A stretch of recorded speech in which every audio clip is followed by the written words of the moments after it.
Olá, internautas da S-News. Hoje nós vamos entrevistar Luiz César Nietzsche, ele que é graduado em Filosofia pela Uniso, Universidade de Sorocaba, mestrando em Filosofia pela Unicamp e agora também integrante do programa de estágio de docentes de Filosofia da Universidade de Campinas. E vamos falar sobre essa repercussão, sobre o desfile de tanques de guerra no Palácio do Planalto e essa repercussão mundial, internacional, governos europeus condenando essa marcha militar e esse namoro do presidente com o golpe.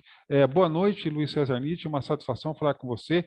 Como que você está acompanhando esse momento turbulento da política nacional?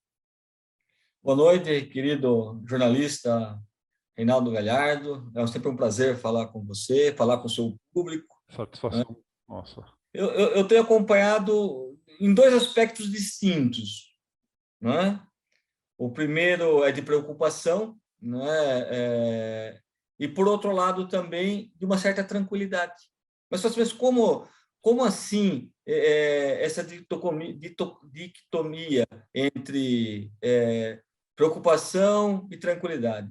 Preocupação por ver um presidente se utilizar do subterfúgio da força para intimidar o direito de liberdade do povo brasileiro, e como tranquilidade, porque eu não acredito que este seja um movimento do alto comando do Exército Brasileiro, tanto da Marinha quanto da Aeronáutica. Eu acho que isso é apenas uma jogada estratégica do nosso presidente da República para desviar foco dos graves problemas sociais, econômicos e sanitários que o Brasil está vivendo. Então, ele usa sempre dessas bravatas, né? Que é perigoso, claro, e mostra a falta de intelectualidade deste nosso presidente da República. Agora, Nietzsche, você avalia que, mesmo sendo uma bravata, tudo isso cria um tumulto institucional no Brasil, né? E ele pode surpreender. Essa surpresa que está por trás, que não fica clara, e até mesmo que, de repente, pode-se imaginar que ele chegue até a associação presidencial, perca, entregue a faixa e peça desculpas por tudo o que causou, né? Como que você, como que a filosofia enxerga o poder em si? Desde o estabelecimento da polis, né? Esse exercício da política, ele fica maculado com atitudes como essa? Falar em política no Brasil é algo complicado, né? No sentido de política democrática, no sentido de interesse popular e não de interesses pessoais daqueles que exercem os cargos eleitos pelo povo, é muito difícil. É claro que a gente jamais pode esperar deste presidente qualquer pedido de desculpa, até porque ele não tem essa capacidade mental nem emocional para tal, não é? Agora, o que realmente me chama a atenção é a parcela da população que, vamos colocar assim, compra esse discurso do presidente, né? Que não entendem isso como um movimento político, como uma jogada eleitoral, e levam para a sua vida interior, provavelmente por diversas frustrações que essa pessoa deve ter, não é? Ou então, nem frustração, mas dão vazão, né? Esse discurso está dando vazão para que as pessoas se manifestem de fato o que elas são interiormente, os seus preconceitos, a sua homofobia, o seu autoritarismo, a sua violência. Eu acho que o nosso atual presidente da República ele tem, de forma muito veemente, incentivado ou dando condições para que esse lado mais nefasto do ser humano se torne presente. É o que a gente vê como um ataque à imprensa que aconteceu no domingo conosco. Isso, ele tem essa imagem tem uma carga simbólica, né? Parece que as pessoas não conseguem entender isso, correto, Nietzsche? Bom, primeiro, é vergonhoso o que aconteceu nesse ataque, quando você esteve fazendo a cobertura aqui vamos chamar, se é que a gente pode chamar isso de movimento, né? Esse movimento bolsonarista em favor do voto impresso. Porque, na verdade, nem as pessoas que estavam na manifestação, se você for questioná-las, o que elas estão defendendo de fato lá, elas não sabem te explicar. Elas não sabem explicar o que é voto impresso, o que é voto auditável, elas não sabem explicar o que é uma urna, elas não sabem dizer se essa urna está conectada ou não na internet no momento da votação, se ela pode ser fraudada ou não. Elas não sabem, por exemplo, que todas as urnas já, quando vão para os seus centros de controles, por exemplo, aqui em Sorocaba, para a zona eleitoral, é impressa uma lista com os votos já contabilizados localmente, antes de ser enviado para o Superior Tribunal Eleitoral. Ou seja, há os boletins ali de cada votação. Então, veja, há uma desinformação, tá certo? Primeiro passo, a gente vê que é uma parcela muito desinformada, dos dois lados. Daqueles que estão se manifestando lá, numa grande parte daqueles que estão se manifestando a favor desse bolsonarismo, e por uma grande parte da população brasileira que está inerte, porque está desinformada também. Porque um fato como aconteceu de um ataque à imprensa, e que não foi um ataque verbal, que já seria gravíssimo, mas foi um ataque físico, uma violência física, a resposta da sociedade sorocabana devia ser uma resposta à altura. Era para que as pessoas fizessem uma manifestação de desagravo, uma manifestação clara, dizendo que aqui na sociedade sorocabana não há espaço para esse tipo de coisa. E nós não vimos isso nem por parte da população, muito menos pelas lideranças políticas, com raras exceções aqui de Sorocaba. Então, eu vejo isso como uma coisa gravíssima. Seria redundante, seria até ingênuo ficar defendendo aqui o direito à liberdade de imprensa, que todos nós sabemos que constitui o maior espaço democrático, a liberdade de imprensa. Aliás, Nietzsche, o meu caso aqui, esse caso em particular, ele tem duas vertentes. Ele não é único, porque tem dezenas de jornalistas, centenas, né, no mundo, mas no Brasil, mortos, atacados, intimidados. Estava conversando com um dos diretores da unidade regional dos sindicatos dos jornalistas, o Pedro Cubacier. Aqui no Brasil tem redação que já foi queimada, Câmara Municipal elaborando projeto de lei para afetar um jornalista da cidade que também trabalhava de forma independente. No nosso caso, é o primeiro em termos de nível nacional que saiu do verbo, da palavra, para a ação prática da agressão. Por isso que teve essa repercussão nacional. O que eu queria perguntar para você, como é que a filosofia vê o comportamento humano quando ele ultrapassa esse limite do bom senso, do razoável, do equilíbrio? Então, Reinaldo, seria uma palavra muito simples: irracionalidade. A pessoa, quando compra um discurso, primeiro, e toma aquilo como verdade, sem fazer os questionamentos necessários, isso já é uma espécie de irracionalidade. Quando ela passa, além disso, a agir de forma que está em desacordo com as leis, com as normas e com a Constituição do Brasil, aí já é parte para algo animalesco, não é nem racional, né? Então, o ser humano... Agora, veja, nós precisamos fazer uma análise um pouco mais aprofundada de quais são os medos, os preconceitos, as frustrações, toda a carga de formação que essas pessoas, que esses indivíduos que fazem esse tipo de ataque, que eles têm. Porque não é natural, vamos dizer assim, século XXI, com toda a informação que nós temos, com toda a condição de ter acesso às informações, as pessoas agem dessa forma. O que há uma contaminação, Reinaldo, uma contaminação.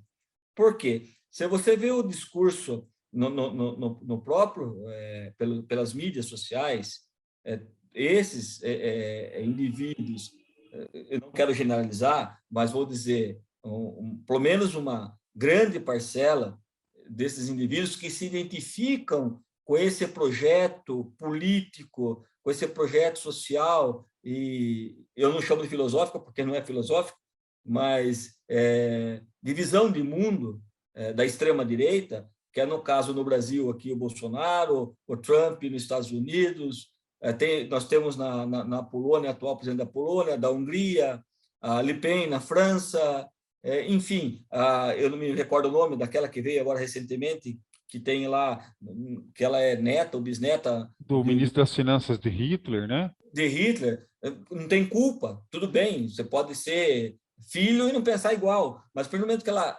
está fazendo eco àqueles pensamentos, então você vê essa associação desse governo do presidente Bolsonaro com essa visão de extrema-direita e as pessoas inalando esse discurso, tomando para si, o resultado é isso, você vê nas redes sociais. Como eu disse, uma grande parcela não consegue estabelecer um diálogo. Essas pessoas não têm condição de dialogar. Por quê? Porque elas se tornaram fanáticas. Então, nós estamos vendo uma transformação de algo que era para ser um diálogo político para fanatismo político. Então, essas pessoas não podem chamar nem de fundamentalistas. Ela não tem um fundamento, olha, eu tenho um fundamento monárquico, eu quero estabelecer, o meu fundamento de pensamento sociopolítico é parlamentarista, não, o meu é presidencialismo, o meu é monárquico, o meu é anarquista. Não, essas pessoas, elas não têm um fundamento, elas são fanáticas, e fanatismo é associado à cegueira. Inclusive, Nietzsche, eu achei surpresa o ataque, porque este celular vermelho, que está aí de fundo agora, né, eu já gravo as manifestações do movimento conservador de Sorocaba e dos bolsonaristas já há 2 anos. Eles sempre me viram com esse celular vermelho. Essa é a maior prova de como mudou, em questão de 2 anos, a visão deles. E todos me conhecem, todos sem exceção. Os líderes do movimento conservador, os vereadores que fazem parte, os próprios integrantes que vestem a camisa verde e amarela e a bandeira. Então, não tem lógica explicar por que, entre aspas, é uma prova, a lógica não tem como explicar, porque é até inexplicável, é banal o ato. Mas se eu tivesse comprado o celular há uma semana e visse uma coisa, não, eu já gravei N matérias com eles com o mesmo celular. O que mudou então de 2 anos para cá para chegar às vias de fato físico mesmo? E ainda, o que é mais interessante que eu via, pessoas de idade, tá? Senhores, senhoras, fazendo parte do coro e me xingando, lixo, lixo, lixo. E você via raiva no olhar deles. É isso que eu percebi, raiva. Entende? Então, é muito interessante observar do ponto de vista como fenômeno o comportamento dessa massa nesse momento, né? Que ali eu representei a Globo, a TV Bandeirantes, o SBT, a Folha de São Paulo, todas as emissoras que eles veem como inimigos do Bolsonaro, se materializou nessa agressão. Então, bom, a imprensa, ela é sempre, quando ela critica, ela se torna inimiga dos políticos, né? Quase sempre. Né? No caso do Bolsonaro, desse governo bolsonarista, porque o que mudou nos últimos 2 anos? A radicalização do discurso. É o responsável pela radicalização desse discurso? Tem que ter uma nosso presidente da República. Meu Deus do céu. Um projeto do senador Omar. Ou seja, as pessoas apenas estão refletindo, como se fosse um espelho, o comportamento do nosso presidente. Quando você deixa de ter uma atitude reflexiva, ou seja, de pensar aquilo que você está fazendo, os seus atos, o seu movimento dentro da sociedade, você passa apenas a refletir, ser um reflexo. Aí eu refleti no sentido de refletir a imagem do outro. Elas apenas são um espelho que reflete a imagem do Bolsonaro. Elas deixaram de ser uma identidade pensante. E outra coisa que eu observei, gente, desculpe interrompendo, tem um senhor que chega e pergunta, fala assim para mim: você é macho? Você é macho? Afinal, estamos falando aqui de formação e educação. É bolsonarista. Uma visão bolsonarista em relação ao homossexualismo. O cidadão acha que eu sou homossexual ainda. Eu sou heterossexual. Só que na visão dele, eu também sou um jornalista homossexual. Então esse cara merece também. Vamos brigar com esse cara. Pode até incrível, pode até ser, mas se é uma pessoa de mais idade, era normal, pelo menos eu tenho 52 anos, e era comum falar: se você é macho, vem para a briga. Ou seja, se você é homem como eu, vem para a briga. Mas não no sentido de homossexualidade, no sentido de covardia. Sim. Você é covarde. É macho no Sim. sentido de covarde. Mas é claro que grande parte das pessoas também, eu acho que nunca esteve tão evidente um governo que reflete uma visão preconceituosa em todo o espectro social. Misógino, homofóbico, antissemita, racista. E as pessoas compram esse discurso. Eu acho interessante, por exemplo, porque eu faço estrategicamente parte, estou lá, de vários grupos bolsonaristas. Ou seja, estou lá com os amigos, lá tem vários amigos bolsonaristas, apesar de todas as bobagens que eles falam, eu mantenho no meu círculo de amizade, exatamente para poder fazer uma análise do comportamento e do discurso. Né?